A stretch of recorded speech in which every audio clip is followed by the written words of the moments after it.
The sheriff kept order in Cleveland, but Tanner, Tyler, Trevor Bybee, and Kyle Manzardo's mustache made the Twins say bye-bye to their 4-game winning streak. Now it's up to Pablo Lopez to get one over on Cleveland again. Will anyone on the offense join him? Scoring 3 or 4 runs would be nice, but until then, hurry up and get Locked On Twins.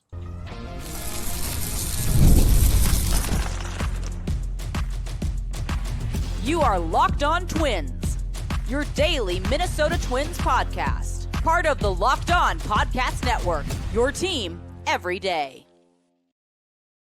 Well, hello again, everybody, and welcome back to Locked On Twins, your daily go-to source for the top Minnesota Twins insight, discourse, and analysis. Personally, it's my favorite show of the Imperial Locked On Podcast Network, which, by the way, brings you your team every day. Don't forget to hit like and subscribe where applicable. I'm Dave Brown, an MLB writer who wishes he could make up a fake rain delay and put something off he doesn't want to do. I'm also a BBWA member and a Hall of Fame voter. Across the Great Plains of cyberspace is Brandon Warren, who wouldn't be above sneaking into Target Field to turn on the sprinklers the next time the Guardians come to town if he thought it could help. But we won't do things like that. Brandon was a Twins fan who became a Twins writer, and now he's both. You can find us no longer at Puckett's Pond, but there's always Access Twins and Zone Coverage, and of course this blog. On the podcast today, we're going into a delay because it might rain somewhere. Okay, we're back. Ready now. One night after scoring 11, the Twins went all the way down to 1, and it wasn't enough after Kyle M. from Mustache went deep with a game-ending home run on the third pitch he saw from Lou Varland. Paddack and the pen held up strong against Cleveland until that point, and Tanner Bybee, or as it says here after autocorrect, Bible, dominated. He threw the book at the Twins for sure. He's actually pitched pretty well aside from a couple blow-ups, so it wasn't just the Twins. It's not just the Twins, okay? But he did have help from Cleveland's ground crew. They forecasted a 3-hour and 10-minute rain delay before the first pitch. It was not necessary. Something's rotten in Cleveland, and no, it's not the Cuyahoga. Based on run differentials, the AL Central standings would look a lot different. Let's hear it for your second-place Minnesota Twins. Hooray! Guess who would be in last place? The White Sox, but just barely over the Cleveland Guardians. And also, Walker Jenkins had to get a cortisone shot in his ankle, and I don't like it. But first, this episode is brought to you by Monarch Money. Take control of your finances. Will you do this with Monarch Money? Use lockdown code MLB. I did that wrong. Use the code LOCKDOWNMLB at monarchmoney.com. Once again, there's a code, and if you type in LOCKDOWNMLB at monarchmoney.com, you'll get 50% off your first year. Oh, wow. Well, I know that was a long break after the rain delay to start the show, Brandon, but I thought it was only fair. I thought I saw some rain coming. I'm glad you didn't let me start and then have the delay and then have to come back out. I've been listening to Jim Bouton's Ball 4, and it's so funny how differently they managed pitching and pitchers back then. It was basically take the ball until you give up 8 runs or your arm falls off, or otherwise it's there was no such thing as 5 and dive back then unless you gave up a bucket full of runs. So again, I appreciate you not starting and then stopping. That's too much for me to overcome. So I don't know if it had a chilling effect on the lineup, or we should just give all the credit to Bybee, who is he's not quite ace material, but he's certainly capable of games like this. And one night after the Twins offense woke up, they went back to sleep, could score only 1 run. They had a chance to do a little bit more. They even had a chance to do a little bit against Cleveland's bullpen, at least Cade Smith, not Kate Smith, the national anthem singer, but Cade Smith, the right-handed reliever, sort of their Griffin Jacks, if you will. But Carlos Correa flied out with 2 people aboard that would have otherwise maybe given the Twins a lead. It was and that was more, the Guardians were probably like, all right, this is more like it. We come in, we walk off the Twins in the last inning against one of their relief pitchers. It wasn't Duran or Jax. It was Lou Varland, who only got to throw 3 pitches. But, it's not a complete disaster that the Twins didn't win this game, but it just kind of does set things up tonight for Pablo as kind of an important start. It was there have been, this was only like, how many losses have there been? What are they, 13 and 17, something like that? Yep.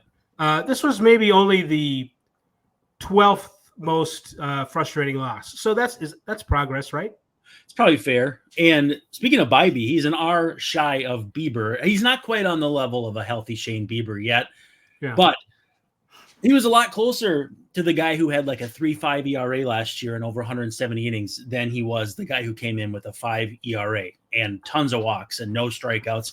He didn't strike out the whole team, the whole building or whatever last night, but he also got bailed out a little bit. Obviously, Ty France rounding first base as hard as he did and getting that back pick behind him. I would call that a back pick. I know it's not technically a back pick.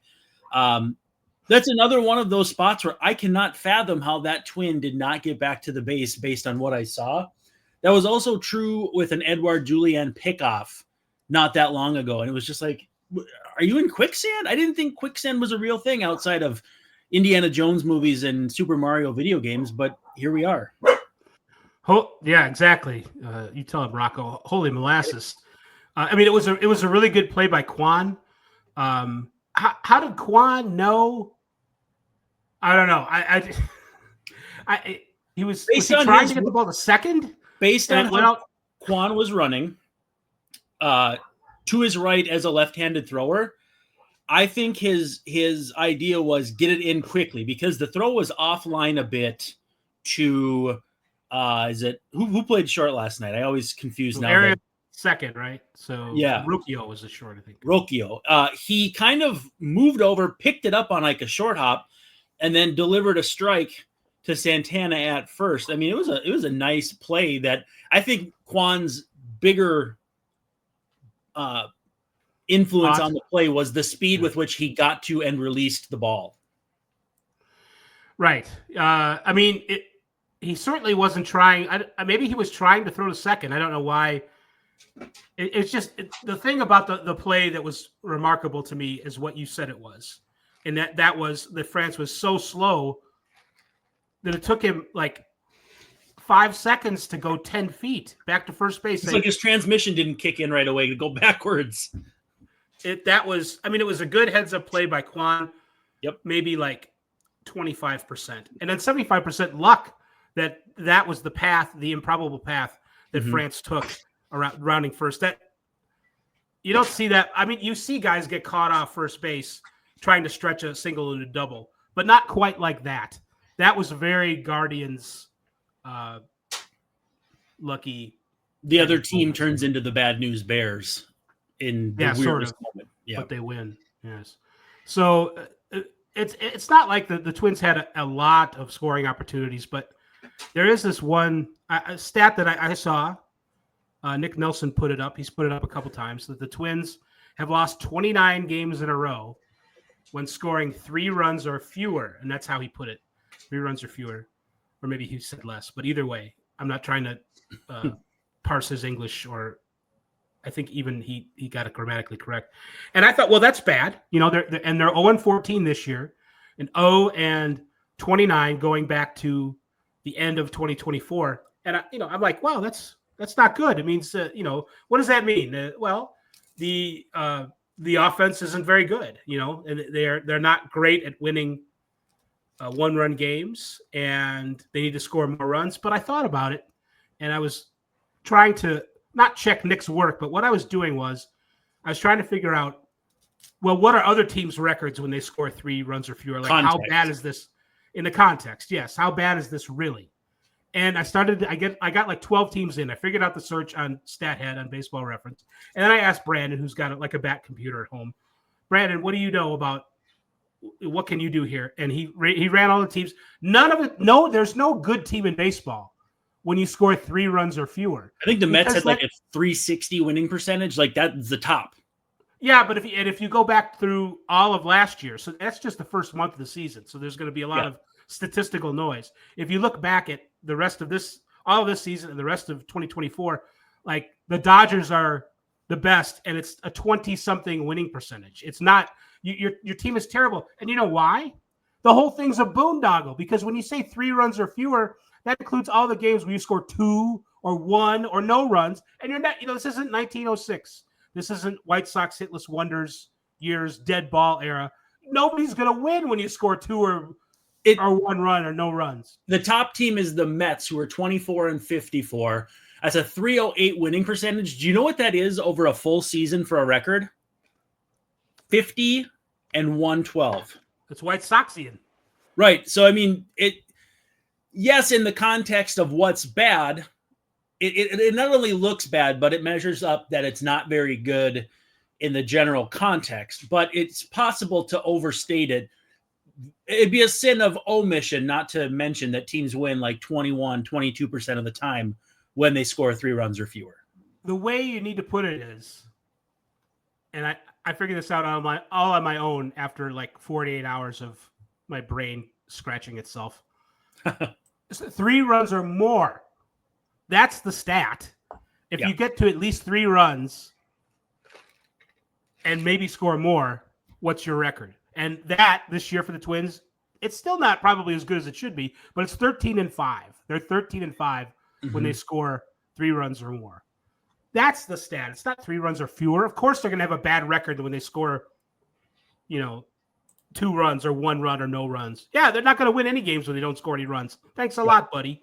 But I just that obviously bothered me, and now we're going to reset and take a commercial break and then come back and talk more about the Twins record when they score X or Y.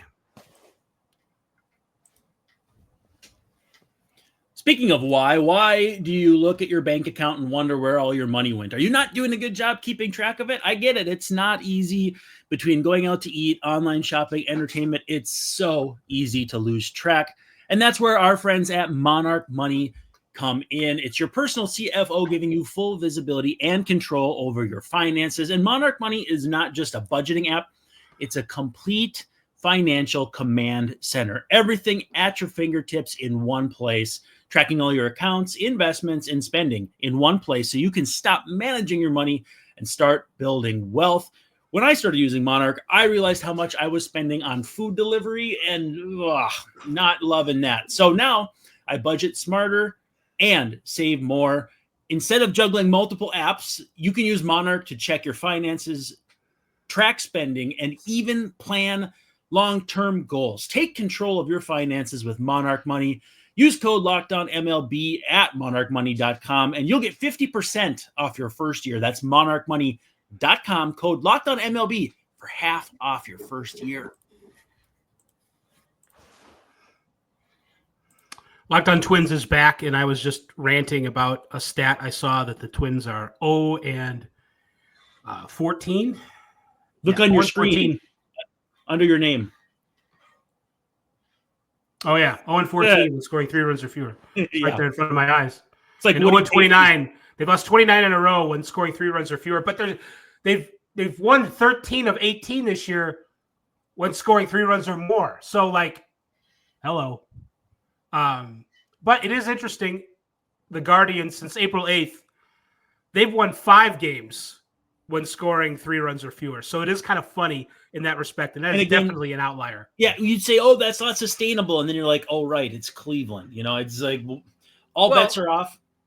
It isn't sustainable because they're 20-67 scoring 3 runs or fewer since the start of 25. Yeah. So, and that's better than the Twins, but not that much better. The Twins are 13-72, which is really not good. They're about the middle of the pack, though, the Guardians.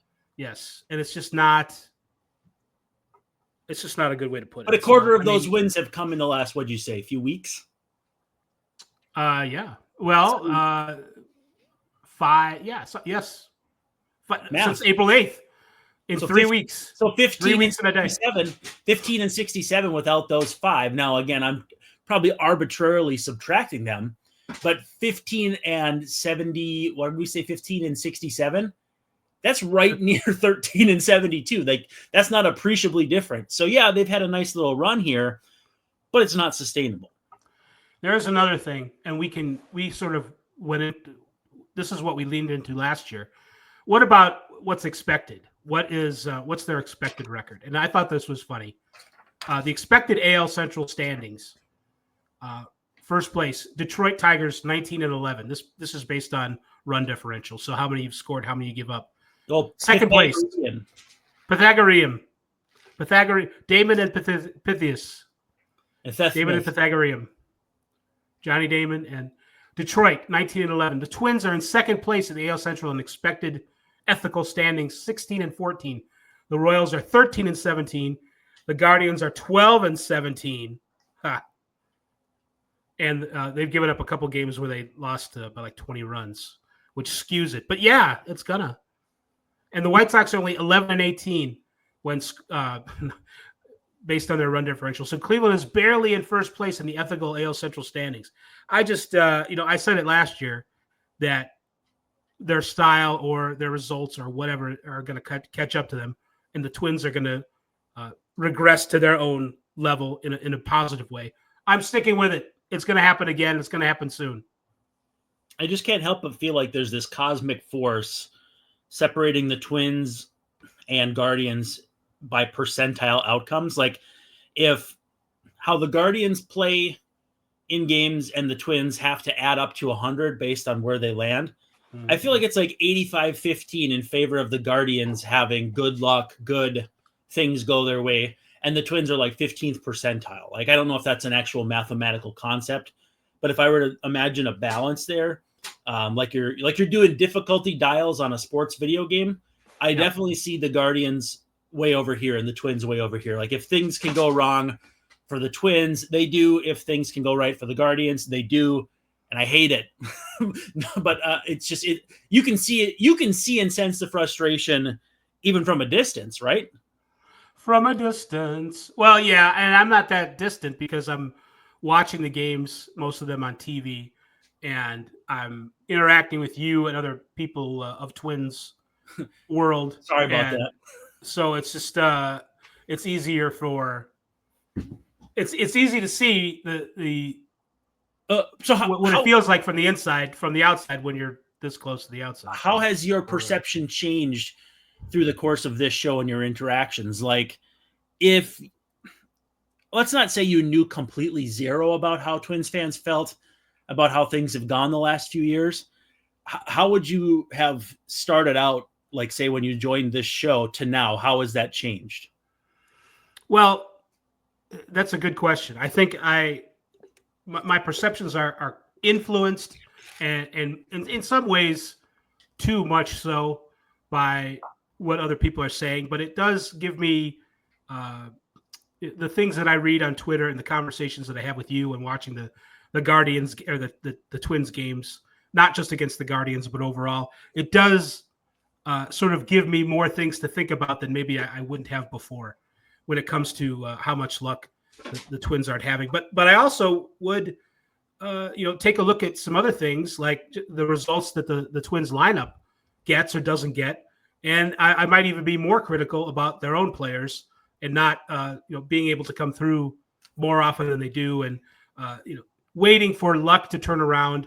If you're just waiting for luck to turn around, maybe you're going to have seasons like last year where you waited all year and it didn't happen. Well, being more proactive about your situation, and then maybe you can complain and get away with that more if you still have bad luck. But if we were to create a hypothetical statistic, so like strikeout minus walk percentage, you can find that on FanGraphs. I don't know that it gives you an idea, but it doesn't tell you anything specifically. If you had a good process minus results statistic, I feel like the Twins would be way up there. Like Manny Margot hitting against left-handed pitchers is an idea that makes sense in theory, and then in practice, it was like the worst thing that had ever happened. I feel like the Twins have process and results that the gap between those two would put them near the top of MLB in the last few years. I can't remember who it was that I was listening to, if it was a Twins person or another a person from another team, another hitter from a different team. But they were getting off to kind of a slower start.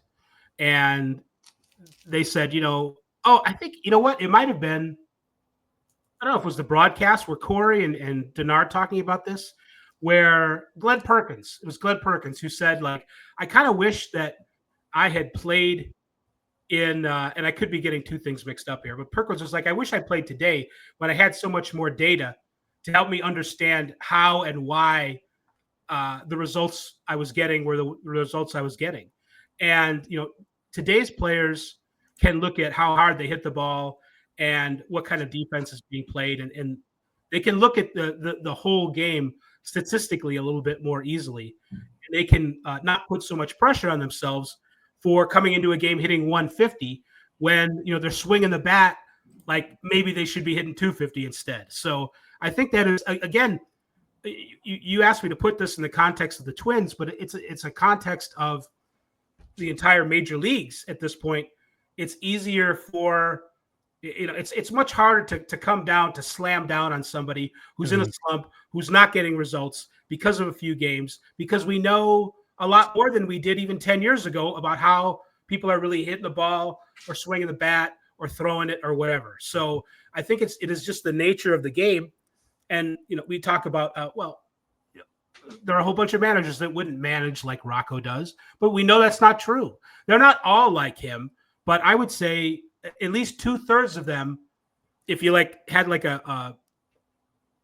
a personality switch movie where all the managers switched places, most of them, you'd have as good a chance as any of the new manager coming in doing it exactly like Rocco does it. Mm-hmm. So it's, I think, understanding that the Twins in the context of Twins history is one thing, but if you look at them through the prism, the filter, or whatever of how everybody manages these games and how, everybody might, even if they switch places for a while, you have a little bit more patience for people in slumps or whatever. Look at, Chris Paddack.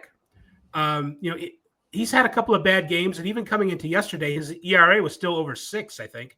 Mm-hmm. But if you look at most of his starts lately, he's been going 5 innings and giving up 1 run. Now, that's not going to light the world on fire, and you're going to need to score some runs to make those games winners. But the starting pitcher, for the most part, has been doing the job when he's been out there. So, you can get a raw ERA and go, it's bad. But if you look at the granular information a little bit more, you have I think a more holistic idea of what's really happening.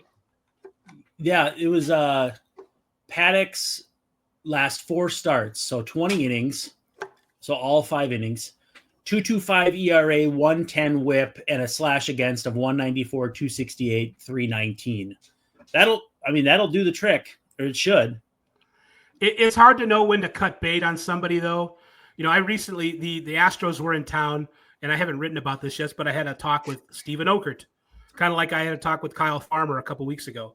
And, long story short, he wasn't sure why things weren't working last year, but they are for him this year. But it was like, the Twins DFA'd him on like August 2nd. So, they were going with Okert's entire history there and hoping that he would turn it around up until August. They probably ended up waiting too long. They still maybe DFA'd the wrong lefty too. They might have. That's a good point. Anyway, we're going to take our last break and we'll wrap up this episode. We'll talk more Twins and Guardians. Well, if you're like me, you're looking for snacks that are a little more healthy, a little more nutritious, but still delicious. If you want that, crack into a good source of protein with Wonderful Pistachios. Wonderful Pistachios are one of the highest protein nuts you are going to find. Each 1 ounce serving has 6 grams of protein, giving you over 10% of your expected daily value. Plus, they're packed with fiber and better for you unsaturated fats to help keep you feeling fuller longer. I prefer the ones that are in shell. Give me some time to, pick them and eat them and then clean up the mess. I know my wife feels the same way as she's listening in from the other side of the room. But you can also get the version that's out of the shells. A lot easier to eat, a lot easier to run through them more quickly too, though, which, again, I like to try avoid. But if you're going to give yourself a big snack, you can do a lot worse than Wonderful Pistachios. Just a wonderful tasting, very healthy nut snack for you to have. Get snacking and get cracking with the snack that packs a protein punch. Visit wonderfulpistachios.com to learn more. That was not on purpose. You said a word there. that made me laugh. That was not on purpose either. It just kind of came out. Oh, well, I hate when that happens to me. We might. Yeah, I hate when my nut snack comes out, right?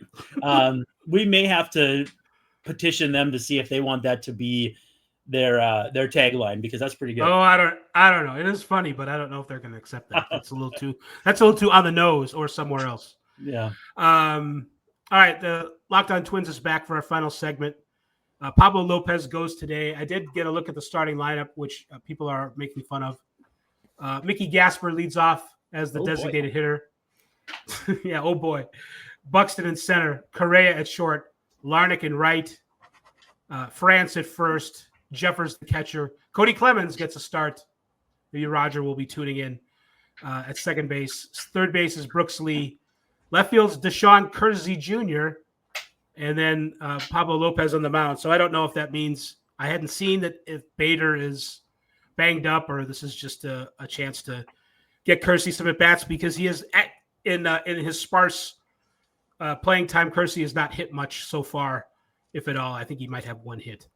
Yeah, something like a 1-something average, 1-something slug. I mean, he's probably got a single.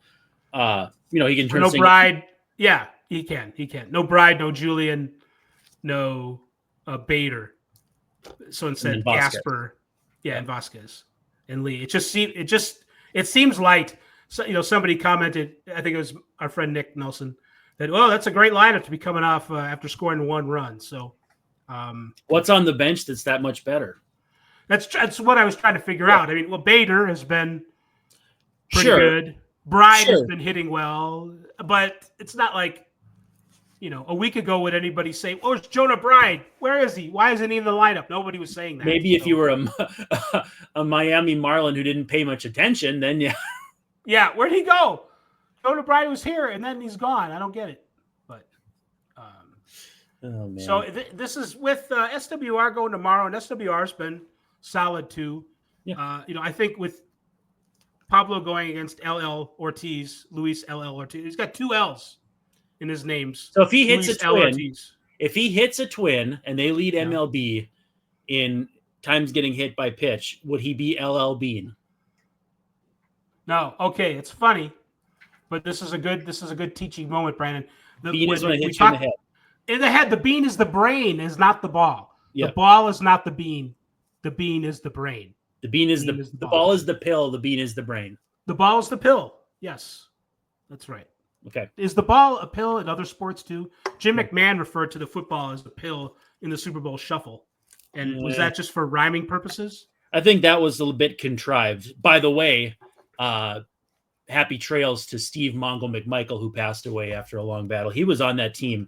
One of my all-time favorite characters, nothing to do with the Twins, but since we're diving into 85 Bears and you're a Bears fan, begrudgingly, I guess, then but maybe now. Yeah. By the way, speaking of begrudgingly, one of my favorite lines, because I'm listening to Ball 4, a kid leaned over in the bullpen and asked Jim Bouton. He said, "Hey, Bouton, how do you pitch Frank Robinson?" And Bouton thought about it for a second. He goes, "Begrudgingly," and it just broke me up, because it's so funny how people don't talk to kids like that now, but back in that time, that would have been really funny. Yeah, would the kid have gotten it? Depends on how old the kid is, but it's a funny line. Do you think it really happened, or did he just write it for the book? I don't know. I've been watching some interviews, and he seems like he was pretty intent on telling the truth in that book, but right, he's no longer here to defend himself. I wasn't sure who said it. John Leno, one of our friends, John Leno,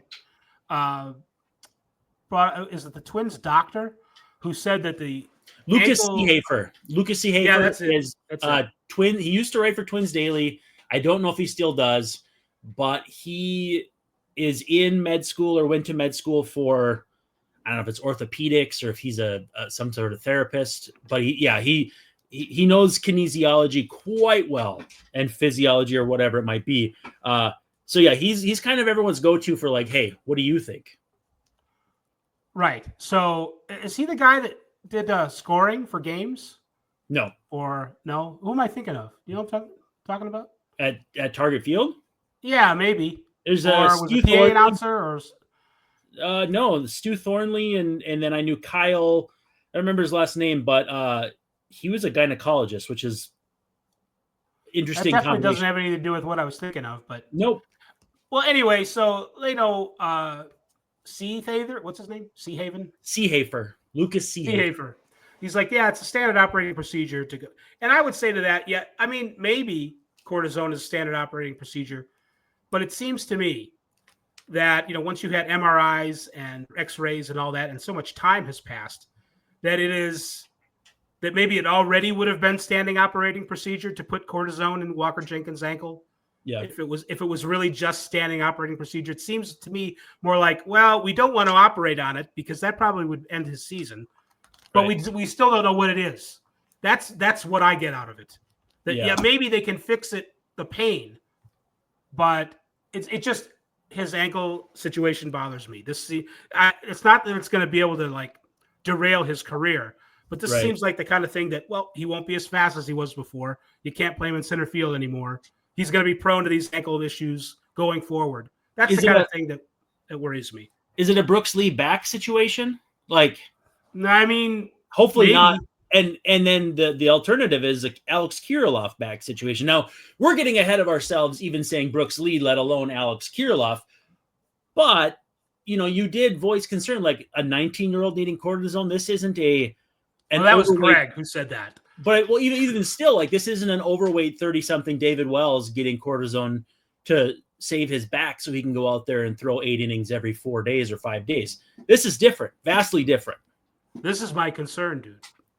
So I'm not saying like Walker's career is over or anything, but this smells like something that's going to be an issue for the rest of his life. That's all. So let's hope not. But yeah, I agree. We want to thank you for making Locked On Twins your first listen today. For your second listen, check out the all-new Locked On MLB Game Night. Every game, every night, all season long. Get local analysis on a national scale. Find MLB Game Night on Locked On MLB on YouTube or wherever you listen to podcasts. So that does another episode for us. For Brandon Warren, I'm Dave Brown, wishing you all a very pleasant good evening. We will Alexei Casilla very soon for the next episode of Locked On Twins. Male call. What about female call?